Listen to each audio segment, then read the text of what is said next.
Hello, my great people. Hey, guys. Yeah, welcome. I'm yours, Masap. Welcome to this podcast of ours, guys. And before even we start, I want to say that in this world, the only thing that you should need to fear is fear to be poor. Run away from poor, guys. Being poor is something that we should not come even closer to it. Run away from being poor, my people. Never associate with poverty. Always remember where you came from and always be with the idea of uplifting yourself. Never aim at competing with one another, but aim at competing yourself, just knowing that I need to be better from the position I am. I need to be better from the current situation I am in. Welcome, guys, to this podcast of ours. I'm yours, Masap. Yeah. It has been a long time, my people. What's up? Welcome. Those guys who are having the idea of getting out of Kenya. Yeah, you need to prove one place from another. Welcome. This podcast is for you if you are interested in getting out of Kenya to Canada, Australia, Germany, UK, US. Woo! I got something for you today, guys. Yeah, we're just propelling ourselves because I'm also preparing. I want to leave Kenya. I'm kind of a guy who I always follow the footsteps of some people who my role models. I have so many role models, but recently I liked what there's a guy called Vincent Boyer. He's a YouTuber. He's just a YouTuber. He's a great man in Kenya. And when I watched recently one of his podcasts, he was saying like he's a man who does not like to stay at one position. Yeah, just staying at one position stagnant because you feel like you're relaxed, you're okay. He was in Kenya, he was in Mombasa, from Mombasa located to Nairobi, started hustling, then from Nairobi he's found that the life was okay, then he's like, no, I have to change again. That's when he went to Canada. The same way I have so many people here in Kenya who they do not remain constant in the condition they are, the type of position they are. And also this is a challenge to you. You are just a recent graduate or you're in kind of unemployment. How long do you want to stay in that kind of a position you are in? How long do you want to stay there? You should be someone who is looking outside the box. You want to get out of there and start hustling. Get another challenge ahead of you. Learn to know more things. Maybe you are a doctor. You are not meant to work into that hospital for the rest of your life. No. You are a teacher. You are not meant to work in that school forever. No. Move to other schools, learn and grow. This is a challenge also to those teachers in the village school. Get out to town. Teach people in town. Doctors in some rural areas, doctors in urban areas. No, move from town. Go to rural. The knowledge you have in town, come and disseminate it in the rural. Help also to be a man of yourself. Start a clinic. Hey, you're not meant to be in that current position you are. You are a social worker. You're not meant to be in that kind of office or that kind of a field. Maybe you say you're psychology. Maybe you are now in one mental hospital, psychology or what. You're focused there. No, get out and learn more things, guys. So today we're talking about those guys who want to go to Canada, USA. And so you're looking for you're a graduate. Maybe you're just waiting for graduation or you're graduating this year. And you're busy looking for, what can I say? You're busy looking for what? You're busy looking for scholarship. Yeah, you can get a scholarship, is there, and also before you get a scholarship, there's some things that you need also to prepare yourself. Right now, what you should be having is already should be having the passport. Passport should be with you. Recently, I showed you a video how to get a passport in Kenya. You can just go out there and watch some of the videos, the latest one. How to get passports, just go to in the eCitizen. Yeah, it's simple.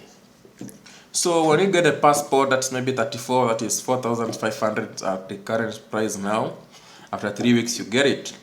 So you are in school. You are yet to graduate or you have just graduated. You are looking for these schools. These schools are there. I've seen so many of them. I've also applied to so many of them.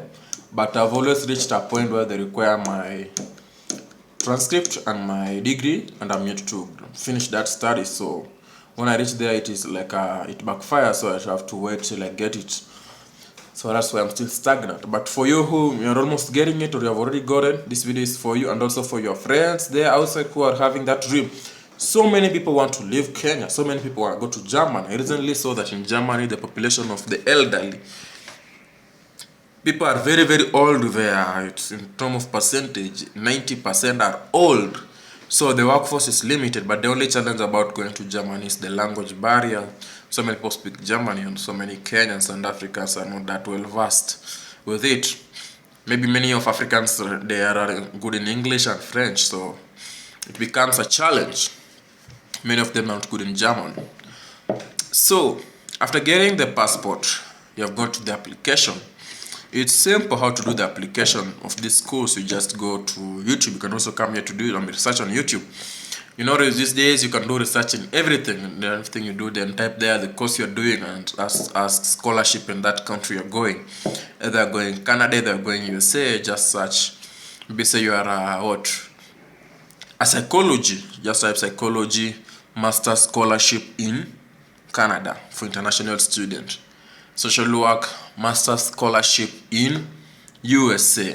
Maybe you are studying what I can say, what other fields. Maybe you're doing education, maybe physics, mathematics specialist, you're an engineering master scholarship in Canada, engineering master scholarship in USA. For international students to be the last one, then you'll find schools offering. Yeah, when you just search some, even if you do just research now, you can do the test. Just go YouTube or just go Chrome and search schools offering masters for international student fully scholarship. How can I put it? Put your course. Let's say you are doing what? You are doing. What are the courses in Kenya? Journalism. Let's say journalism master scholarship for international students in UK. That's one way you can say universities offering scholarship for international students doing masters in journalism or masters in psychology. All the schools shall be listed there. So it's a matter of you just going down into that specific school, click it, and after clicking it, do the study, how you go to their portal, look at the sums of the courses, the master's program that are there, the duration, the course that you're going to take. It's also very important, the duration, because I also saw that there's a program that I was applying and I was being told it is 3 years. And I was told that when I went further, I was told that this program is mostly taken. Yeah, it's just a normal program that is being offered in the other university, but it is like it's 3 years because of it's only the lessons are once per week, and mainly the people in the evening, and mostly people who do like that time is for the professionals, these older people who have worked for long, and so they just want to get a master's. So it's not for someone who wants to study this thing very, very fast and start doing the PhD. So you also have to look at the duration of the course. Then you also look at the application portal, the requirements. If you're about to get a degree, you start application, then you just wait for the uploading of the degree. For those who are going in 2025, that's what I'm talking about. For 2024, you may be applying for the September intake, but also for the January intake 2025, you can start doing the application right now, such that in September, maybe in November there, you are assured of your place is there. So you start preparation, but before this preparation, there's some key things that you need to take into consideration. And that's what I want to say. First of all, after getting the passport, you have to ensure that you have some money with you. Many people are failing out to learn that full scholarship sometimes also involves that you partial scholarship. It may even involve that maybe they are paying for your tuition and you're paying for the accommodation and your upkeep, payment of the bills there, maybe the transportation, books, what. But full scholarship can be that they're paying for the accommodation, they're paying for your tuition, they're paying for your upkeep, but they're not paying for your relocation cost. So when you're having this kind of idea of relocating out of Kenya, you should also start planning for the relocation cost. And it's not a lot of money if you just prepare well. I can say that the flight ticket, you need to have something like 250,000 Kenyan shilling. This is for the one who is going to get fully scholarship. 250 Kenyan shilling, 250,000 Kenyan shilling. This is when you are sure that you have gotten the full scholarship. This one is just for the transport, yeah, for the flight. Once you get there, also for the just easy moment before you get us work money, you get that some cash. Then you start before you get the upkeep. Once you have reached there, it can take maybe 1 week. Then also as you are there, maybe before you start to get work permit visa, whereby study visa. No, work permit visa. The study visa is the one you'll get when you have been assured of the school. You've got a chance to study there, so you get a study visa. But once you get the study visa and you reach there, maybe you get a chance of getting a work permit visa. Some schools offer that. Some countries offer like that. Maybe in Canada, you can get that one. In the USA, in the UK, it's a bit challenging because you came there to study. Although I've seen some changes, I'll study more about it and upload. So, Kenyans and maybe Africans, for those of us who are very, very busy doing this application, let us start to prepare ourselves with something like 250,000 and above. Disclaimer, guys, there's no need of using an agent in this process. There's no need of using an agent. You can do it yourself. You can do all this research. You can look for that school. You can prepare yourself. This 250,000, you can save it by yourself, by your relatives. It starts with you. And as I always said when I was starting, is that the greatest thing that you should fear is fear poverty, guys. You fear poverty, fear being poor. And the reason why we are getting out of Kenya, out of Africa, is because we just want to go enlighten ourselves, get that masters, get some good money. After getting some good money, help our economy, help our people, help our family, help those relatives of us who never got that chance of being educated. Because the economy in Kenya and Africa and the world does not favor the poor man. People say that there's no money in Africa. People say there's no money in the world. People say that the economy is high. Money is there, but there's those who have it. People who have money, they're enjoying life. They're not facing what you're facing. People are buying cars. People are buying cars each day. Someone is buying a car. Not someone. In Kenya, I can say like maybe 200 people are buying a car each day. Let's say 100 people each day. New car. Look at how the number plates are changing so fast. So if you continue saying that economy is harsh, you cannot raise this money for the transport location cost to pay for the flight, then I'm sorry, we have to come for it from you.